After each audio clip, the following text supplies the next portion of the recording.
Hi అండి, నమస్తే. నేను మీ లక్ష్మి. వెల్కమ్ బ్యాక్ రాంబాబే శాస్త్రి కిచెన్. ఈరోజు వచ్చి నేను క్యాబేజీ రైస్ రెసిపీ చేస్తున్నానండి.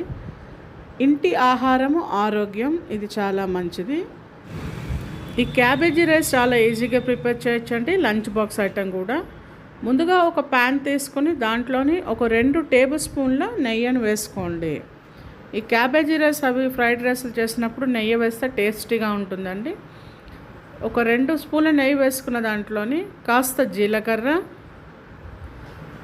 కాస్త అల్లం ముక్కలు చిన్న చిన్నగా తరగండి, ఒక 4-5 వెల్లుల్లి రెబ్బలు, అలాగే ఒక 2 గ్రీన్ చిల్లీ పచ్చిమిరపకాయలు, అలాగే గుప్పెడి కాజువులు,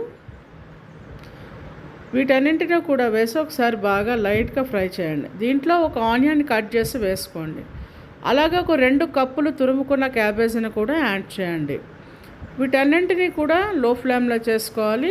ఇవన్నీ కూడా కాస్త బాగా కలపండి. ఈ క్యాబేజీకు మూత పెట్టి ఉంచండి. ఇలా తీసుకున్న దాంట్లోకి మీకు బాగా మిక్స్ చేసుకొని మీకు రుచికి సరిపడినంత కాస్త పసుపు, అలాగే మన రైస్కి కూడా సాల్ట్ యాడ్ చేయాలి కాబట్టి ఒక 1.5 స్పూన్ సాల్ట్, అలాగే ఒక 1/2 స్పూన్ రెడ్ చిల్లీ పౌడర్, అలాగే ఒక 1/2 స్పూన్ ధనియా పౌడర్. ధనియా లేకపోతే జీరా పౌడర్నైనా యాడ్ చేసుకోండి. వీటన్నింటినీ కూడా వేసి ఈ క్యాబేజీ ఇవన్నీ కూడా ఒకసారి మళ్ళీ మిక్స్ చేయండి.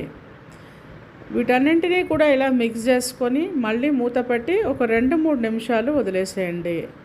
మనం ఆల్రెడీ వేసిన ఈ సాల్ట్ ఇవన్నీ కూడా క్యాబేజ్ అనేది అబ్జర్వ్ చేసుకుంటుంది. మీరు ఆల్రెడీ బాయిల్ చేసుకున్న ఒక 1 బౌల్ రైస్ యాడ్ చేసుకోండి. కావాలనుకునే వాళ్ళు గరం మసాలానా ఫ్రైడ్ రైస్ మసాలానైనా యాడ్ చేసుకోవచ్చు.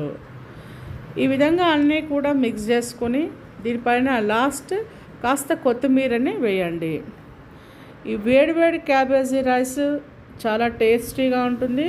పిల్లలకి కూడా హెల్దీ అయిన రైస్, చాలా ఈజీగా లంచ్ బాక్స్కి మనం ప్రిపేర్ చేసి ఇవ్వచ్చు. మీరు కూడా ట్రై చేయండి.